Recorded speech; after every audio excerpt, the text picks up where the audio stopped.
Okay guys, Carlton Flowers here with Color Boss Custom Auto Body Shop, and it's time to start a new project. This is a 1985 two-door Impala Coupe that has come from another shop somewhere in mid-Missouri that actually got shut down.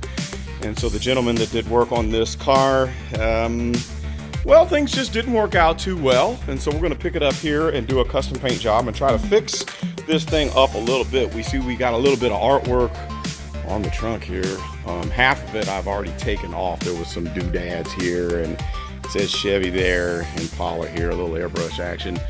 That stuff had to go. And so what we're going to do when we finish this vehicle in the new color that it's going to get, and I won't reveal the color just yet, but there will be a ghost ace of spades right there, but it's going to be made in a pearl or a metal flake, and it's going to stand out in reverse color against the color, so it'll be pretty cool. So we've got lots of damage to fix. We can see here that we got a little bit of rust and rot action going on where the fella had cut out the metal. So I'm going to pick up from where he left off there, try to fix that up. We're going to leave this top on.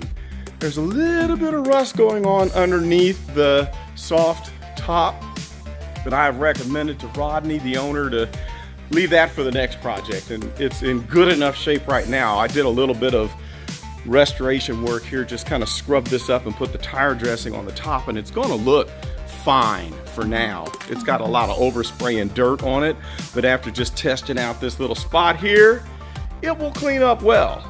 So we've got new trim for the windows that is inside of the car there, and it's eventually going to get some great big humongous like 26-inch rims.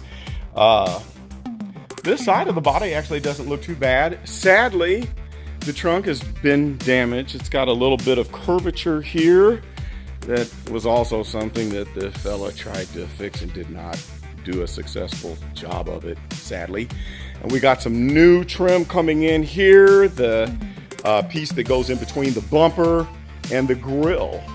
These things are hard to find on old cars. Now over here, let me tell you what's going on. I've already gotten started, and you can see we've got a little bit of black primer sprayed here. Now what is going on here? I am trying to reestablish the body line. Do you see that body line right there? Well, some of the previous work was not good, and we lost that line. It was worse than this before because it was a big, huge indentation here where you lost the line and then you lost it again there. And so I'm messing around with that metal and then doing a little bit of filler with the Impala Gold. This is a new product right here, the Impala Gold lightweight filler that is supposed to compare to Evercoat Rage. I'm going to give you a full review about the lightweight gold. It goes on well, a lot better than the regular Evercoat lightweight. Sanding is not too bad. You know, usually you do quite a bit of work when you're sanding off filler, but this seems to sand quite easily. So something else that I'm using is this nice handy dandy little Harbor Freight. This is actually a trim guard for doing painting and I guess drywall and stuff or whatever, but this comes in handy when you're doing body work, because what I do, I use this as a guide to find low spots and to measure, to look at where that body line is going, and I can kind of see right off the bat after I've painted it where the low spots are and where I need to kind of dress up that filler. So now that I have sprayed the black primer on here, I'm going to sand, and I'll be able to catch my low spots. It's a guide coat. I'll be able to sand and catch those low spots and then continue my work to reestablish that body line. One other tough spot that we have on this vehicle that we have to figure out is right here. Yeah.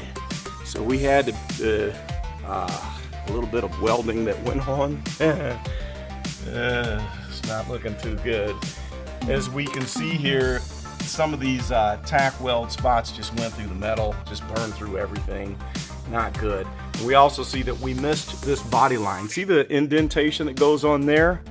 Well, with this new piece that was welded on, that wasn't done. So what I'm going to try to do is cut this piece off and then take my new handy dandy crimping tool let me show you this new handy dandy tool. This over here and all this junk. I just went shopping today to pick up this tool. And where did I put it? It's hiding under all my junk. Actually, I don't know where I put it. I will have to find that and show you the next episode. It's a crimping, there it is. There it is under all the junk. Here we go.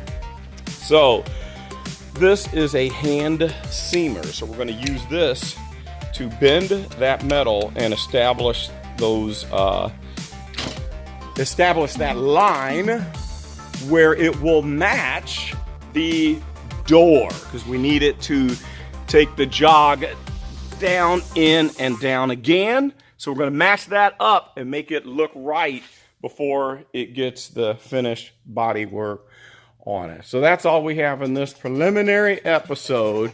And then we got a lot of work to do on this hood. As we can see on both sides, that hood does not match down. So we're going to have to adjust the bolts that hold down the hood and see if we can get this hood to match. We were trying to find another one, but you cannot find hoods for these 1980s box cars. They're few and far between. So cost-wise, you know, it'd be nice to get another one, but we're going to have to do what we can and try to fix this bend. It got bent once when the hood was slammed. So we're going to see if we could maybe brace it up, put some bracing in there, and just do what we can. Sometimes you just got to do what you can. Well, stay tuned. We'll have more action on the 1985 Impala Custom Paint Project here at Color Boss Custom Auto Body Shop, where we just shoot it. Yeah. See you next time.